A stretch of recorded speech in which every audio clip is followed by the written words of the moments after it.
사랑하는 성도 여러분, 11월 15일 월요일 아침입니다. 하나님 은혜와 평강이 함께하기를 축복합니다. 좋아요, 구독 꼭 눌러주세요. 천만 성도 큐티하는 그날까지 우리 함께 달려가도록 하겠습니다. 오늘 우리에게 주신 하나님의 말씀은 욥기 25장 1절로 6절까지의 말씀인데요. 우리 다 함께 1절과 2절 말씀을 읽도록 하겠습니다. 수하사람 빌닷이 대답하여 이르되 하나님은 주권과 위엄을 가지셨고 높은 곳에서 화평을 베푸시느니라. 아멘. 친구들이 다가와서 욥을 정죄합니다. 그리고 욥에게 말합니다. 너는 죄인이니까 하나님 앞에 회개하고 나가야 한다라고 이야기하죠. 그를 여러 가지 말들로 변론들로 설득을 하지만 욥은 좀처럼 굴복하지 않습니다. 굴복하지 않는 이유는 그렇죠. 생사화복의 원리로 이야기하면 죄인이 벌을 받고 의인이 보상을 받게 되는데 나는 의인인데 왜 죄인들처럼 벌을 받고 있느냐라는 것이죠. 거기에 대해서 너희들이 화끈하게 이야기를 해달라. 또 하나님이 나에게 직접 이야기를 해달라.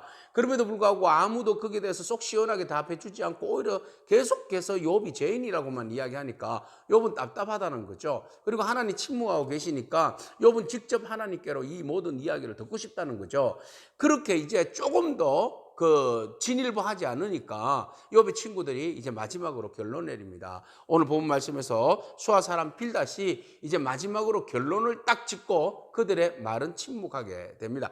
자, 그들의 말은 무엇입니까? 인간과 하나님은 질적으로 다르다는 겁니다. 네가 아무리 의인인 양 죄를 거부하고 의인이라고 이야기하지만 너는 하나님 앞에서 죄인이야. 그런 이야기를 하는 겁니다. 자, 그러면 빌닷이 말하는 하나님은 어떠한 분입니까? 주권과 위엄을 가지고 계시고 우리에게 화평을 주시는 분이시다. 2절 말씀에 그렇게 이야기를 하죠. 하나님은 주권과 위엄을 가지셨고 높은 곳에서 화평을 베푸시는 분이시다.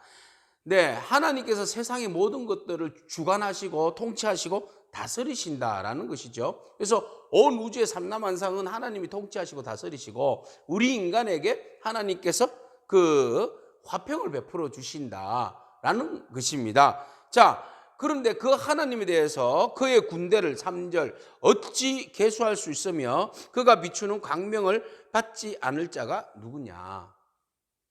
예, 하나님께서 그 베푸시고 역사하시는 일들을 어찌 인간이 그 하나님의 그 위엄을 하신 일들을 계수할 수 있겠느냐. 예, 우리 인간은 미미한 존재이기 때문에 하나님의 그 크고 위대하심을 차마 계수할 수가 없다. 그리고 그 하나님께서 우리에게 베푸시는 그 광명을 그 누가 받지 않는 사람이 있느냐. 모든 사람들이 하나님의 광명을 받고 그분의 위엄과 통치 아래에 살아가게 된다라는 것이죠.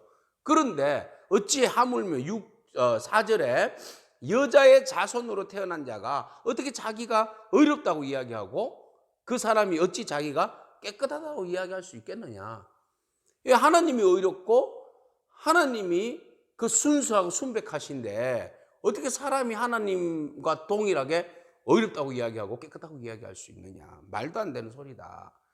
자, 하늘에 있는 달이라도 빛을 발하지 못하고 별이라도 빛나지 못한다. 그러니까 하나님의 그 위대하심과 위엄과 주권과 그 하나님의 그 광명 앞에는 해와 달도 빛을 발하지 못한다. 그 빛도 한계라는 거죠. 그러니까 하나님보다 위엄 있고 앞선 것은 아무것도 없다는 겁니다. 그래서 그 어떤 자연도 하나님보다 위대할 수 없고 하나님보다 위엄이 있을 수도 없고 주권을 행사할 수도 없고 특히 사람이 잘난 체 하는데 자기의 말로 변론을 하고 자기의 의로움을 주장하고 하는데 사람은 알고 보면 어떤 존재라는 겁니까? 6절. 하물며 구더기 같은 사람, 벌레 같은 인생이라. 사람은 그저 죽어서 구더기가 파먹는 그런 존재다. 벌레와 구더기가 얼마나 민물입니까? 예? 그런 존재가 사람이다 결국. 그런데 뭔 네가 잘난 체하고 하나님 앞에서 네 의로운 체하고 네 정죄하지 죄가 없다라고 이야기하느냐. 그러니까 너는 하나님 앞에서 입 다물어. 이런 이야기로 끝을 맺고 있습니다. 맞습니다. 물론 하나님이 온 우주의 삼라만상을 통치하시고 다스리시고 위엄이 있으신 분이시죠. 우리에게 화평을 주시고 하나님의 광명의 빛을 주시는 분 맞습니다. 그분의 그 통치 아래 우리 사람들이 겸손해야 합니다. 맞습니다. 우리 인간의 존재가 아무리 잘났다고 해서 우리 인생은 구더기 같은 인생, 결국 벌레 같은 인생, 그렇게 죽을 수밖에 없는 인생, 그런 인생입니다.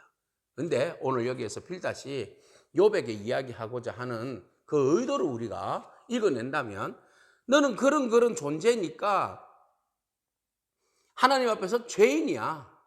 그러니까 네가 살 길은 오로지 앞에서 계속 언급했듯이 회개밖에 없어. 이게 이제 욥의 빌닷의 욥을 향한 그 마지막 정리의 내용입니다. 자, 끝까지 그들은 하나님의 공의와 하나님의 위엄과 주권을 이야기하고 심판을 이야기하지만 하나님의 긍휼과 자비하심과 하나님의 위로를 말하지 않습니다. 지금 여기에서 욥이 필요한 것은 하나님의 위로하심입니다. 그런데도 불구하고 그들은 여전히 더럽고 무가치한 인생만 이야기할 뿐이지 하나님의 은혜와 긍휼은 이야기하지 않는다는 겁니다. 여기에서 우리가 하나님의 그 공의만, 주권만 강조하다 보면 드라이해지죠. 그저 우리는 한 사람들은 다른 종교에서 신들의 그 주권과 그 위엄 같이 그저 신 앞에 덜덜덜 떨 수밖에 없습니다. 그러나 여러분, 우리 하나님은 위엄만 강조하시는 분이 아닙니다. 우리 하나님은 긍휼과 자비의 하나님이십니다. 그래서 우리 가운데 예수 그리스도를 허락하여 주신 줄로 믿습니다. 하나님 위엄 앞에 한없이 작은 존재이지만, 무가치한 존재이지만, 벌레 같은 존재이지만 예수 그리스도를 통하여서 하나님은 우리를 가치 있는 존재, 특별한 존재, 하나님의 사랑받는 존재, 존귀하고 위대한 존재로 세워주신 줄로 믿습니다. 오늘 우리 여기에서 한 걸음 더 나아가야 합니다. 하나님의 긍휼 안에서 우리는 너무나도 귀하고 아름다운 존재입니다. 그런 존재를 향하여서 우리가 더 응원하고 정죄하기보다는 세워주고 축복해주고 위로해주고 함께하는 그런 저와 여러분들의 삶이 되기를 축복합니다. 아멘. 기도하겠습니다. 주님 감사합니다. 높으신 하나님 앞에서 한없이 비천한 저희들의 인생입니다. 하나님, 우리가 하나님 앞에서 어찌 잘났다고 우리의 의의를 자랑할 수 있겠습니까? 그저 바람에 부는 날아가는 겨와 같고 시드는 꽃과 같으며 구더기 같은 비천한 인생임을 고백합니다. 그러나 예수 그리스도 안에서 결코 정죄함이 없다고 말씀하신 주님, 그리스도 안에서 우리를 존귀한 보배같이 삼아주시고 우리를 하나님의 자녀로 삼아주시고 하늘나라를 상속받을 그런 상속자로 삼아주심을 감사합니다. 하나님 앞에서 더욱 겸손하기를 원하고 교만하지 않기를 원할 때에 하나님 부족한 저희들에게 긍휼과 자비와 사랑을 베풀어 주시옵소서. 그래야 해서 우리가 고난을 이기게 하시고 우리가 겸손히 주님 바라볼 때에 하나님의 긍휼과 자비하심의 빛을, 하나님의 그 주권과 위엄의 빛을, 광명의 빛을 누리며 살아가는 복된 존재들 인생 되게 하여 주옵소서. 예수님에게 하신 이름으로 기도합니다. 아멘. 오늘도 믿음으로 승리하길 축복합니다. 아멘.